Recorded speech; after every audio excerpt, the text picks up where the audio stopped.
What is education? Education has 3 levels of learning. Learning by rote, also known as parrot fashion, manipulation of information, and then showing deeper understanding.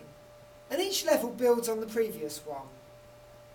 This matches really nicely in with computer science, which I teach, which has 3 levels of computer information: data, information, and knowledge.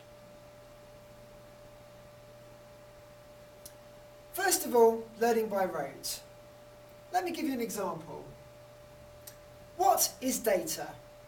I can give you the answer to that. Information in context. Therefore, you've been given the information. Whenever I ask, what is data? You can be told the answer is information in context. I, however, agree that this is actually a very bad way of learning. Children do not learn naturally from learning by rote. They have a great question that they ask us all the time. Why? And if we don't want to answer, we just say, because it is. Now, if they do press us, keep asking over and over again, why, we just list it as being too complicated for them to understand. You'll find out in the future. I did GCSE chemistry for 2 years. At the end of that course, I was told, everything that you've learnt, forget about it. A-level is totally different, because now we're going to actually explain to you some of the things that we couldn't explain before because they were too complicated to understand. At the end of A-level, moving on to a degree, I'd have probably been told the same thing again. It's not that it's too difficult for us to understand. The problem doesn't lie with us as the person learning that information. The problem lies with the teacher being able to explain it to us. So what was data again? That's right, information in context. So, say you get an exam question. First question, what is data? Fantastic, know the answer to that. It's information in context. Done. Full marks for this one. Oh. Hold on a second, why would I get 0 marks for that? Doesn't make any sense, does it? Well, it's because data isn't information in context. Data is raw facts and figures.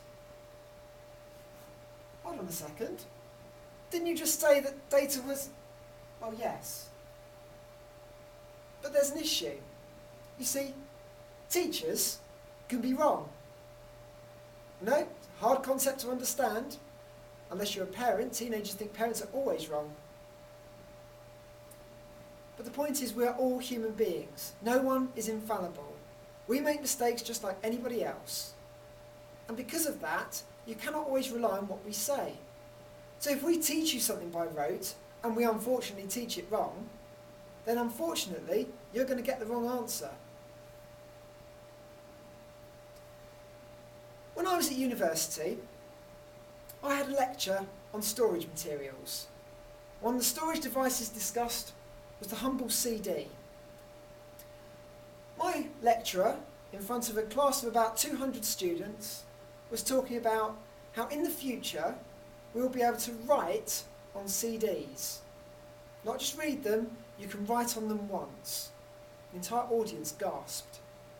Then he said, one day, a few years from now, the technology will be so advanced, you'll be able to write many times on a single CD. At that, the man at the front put his hand up. Yes. He said, sir, I've got 15 rewritable CDs in my bag, would you like one? The teacher had spent so long in education that had not realised that the world outside had actually moved on without him. And he was teaching a course on storage materials and didn't actually know about the latest developments. By this point, rewritable CDs had been on the market for 2 years. There's another teacher. He decided to teach his class about a cat-like animal called the cattywampus. I'm sure not many people have heard of it. It's a very unusual animal. He passed around a fossil and got everyone to write a little report on it. He was a science teacher in an American school. And these essays that the students had to submit all came back marked wrong. Hang on a second. Someone questions. You've just taught us all of this. I've just put down everything that you've just taught us, and now you're telling us that it's all wrong. Yeah, that's right, he says. Everything you've written is wrong. But I don't understand. I've written everything you've told me to write. Problem is, I as the teacher made it all up. Not one student had actually realised that that had happened. Why? They'd all assumed that the teacher was telling the truth. They'd all assumed that the teacher was teaching them something that was actually 100% accurate. And he made it all up. Of course, that wouldn't happen today, because in today's society with the internet, a student wouldn't have actually done an essay anyway. They'd have gone onto Wikipedia and copied and pasted the article. And when they'd have seen there wasn't an article on the cattywampus, they'd have assumed that it was made up. This goes back to my question again. What is education? Well, education is building the skills to question the world around you. Never accept the first answer you're given. Always think, why? Why is something like that? If you don't ask why, you'll never understand. Teachers are not the source and fountain of all knowledge. They are facilitators. They help you to learn. Everything I say should not be taken as gospel. Why? Because I make mistakes just like anybody else. If that's the case, then how should people learn? Well, first of all, you do need to build up your knowledge step by step. You can't run before you can walk. For example, you can start by learning by rote. Just like I said you shouldn't, but I am infallible. Let's take our three items: data, information, and knowledge. If I learn by rote, I can say that data is raw facts and figures. Information is processed data, and knowledge is information in context. Once I've taken that initial stage, I can expand upon it. So, if I was going to take this forward and process it, converting from data to information, let's take one of our bits of information that we just learned. Data, what is it? Well, it's raw facts and figures. But if we start processing that information, what more can we learn? Data is the plural of datum, one element of data, one fact or number.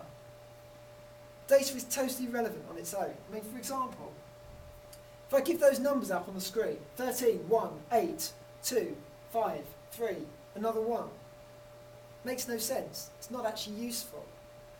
But if you take those numbers and you rearrange them, perhaps we can find something more useful. Perhaps there might be a pattern. 1, 1, 2, 3, 5, 8, 13. Well, if you add those two numbers together, you get that number. Add those two numbers together, you get that number, and so on. It's known as a Fibonacci sequence. We've taken some raw data, what data is, and some example data, and we've turned it into information. But we want to go further than that, we want knowledge. So we need to develop our understanding. What is this Fibonacci sequence? What's it all about? Well, it was developed by Leonardo Pisano Bigolo. He was Italian. So why is it called Fibonacci sequence? Well, in Italy in the 1100s, they didn't just have one name. So he was also known as Leonardo Fibonacci. He was also known as Leonardo of Pisa, Leonardo Pisano, Leonardo Bonacci. He was born in 1170. He died in 1250. Thank you, Wikipedia. He actually built this system, this idea of numbers, from a previous system. He rediscovered an old numbering system, but he designed it to show the growth of a population of rabbits. That's all that number system was developed for, but it's used a lot in art and science now. It's also used in the Da Vinci Code as a bank number.